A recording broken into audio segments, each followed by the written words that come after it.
আসো মালদ্বীপ খাও। আসসালামু আলাইকুম।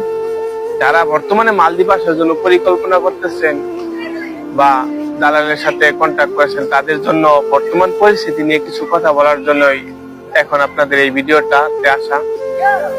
বর্তমান মালদ্বীপ পরিস্থিতি খুব বেশি খারাপ, অনেক বেশি খারাপ।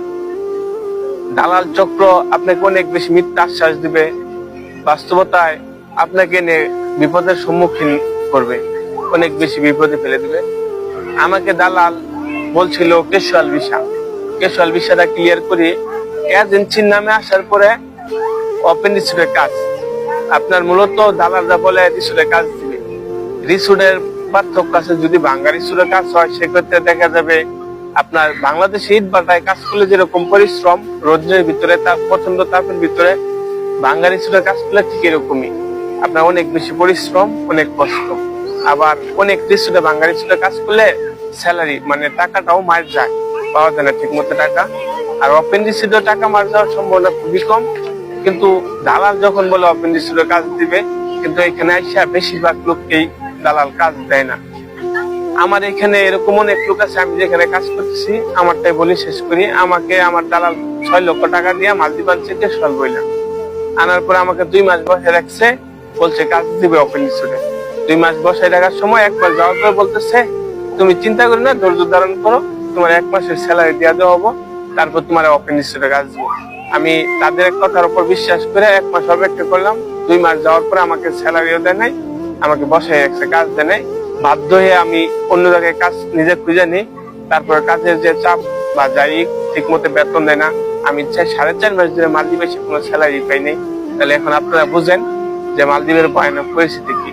ক্যাজুয়াল ভিসা বলতে ভিসা নাই বললেই চলে, ক্যাজুয়াল ভিসা আছে, কিন্তু এই ভিসাটা ওপেন রিসোর্টের লোক থাকা রেফারেন্স ছাড়া এই ভিসা সহজে পাওয়া যায় না।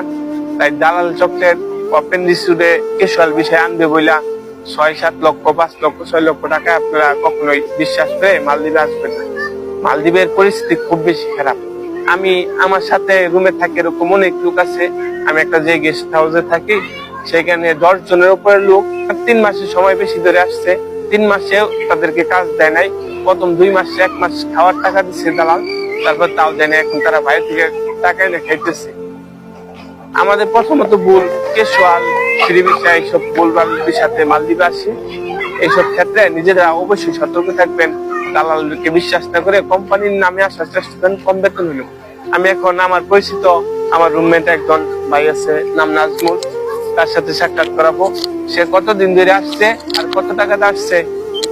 আসসালামু আলাইকুম নাজমুল। ওয়ালাইকুম আসসালাম। তোমাকে দালাল কি বলে নিয়ে আসছিল? ওপেন রিসোর্টে কাজ দিব বলে। এখন কাজ দিচ্ছে না, কতদিন যাবত আসছো? আজ 3 মাস হয়েছে মালদ্বীপ এসে বসে দিছে। 3 মাস মালদ্বীপ আসছো, টাকা খাওয়ার টাকা দালাল দেয়? 1 মাস দিছে, এখন 2 মাস আমি দেশের টাইনা দিছি। তো দালাল কি 6 লক্ষ টাকাতে নিয়ে আসছে না? 6 লক্ষ না, 5,50,000 টাকা।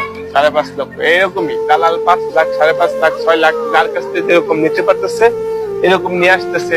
ওপেন রিসোর্টে কাজ দিব বইলা আইনে আনছে, ফ্রি ভিসায় নিয়ে আইসা মালদ্বীপে জায়গা দিচ্ছে। এই যে আমি কথা বললাম, আমারে দালাল 6 লক্ষ টাকা থেকে সল বইলা নিয়ে আসছে।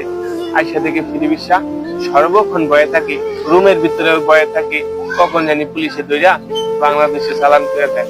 মালদ্বীপে আসার ক্ষেত্রে অবশ্যই সতর্ক হন। আমি আরেকজনের সাথে আপনাদের পরিচয় করে।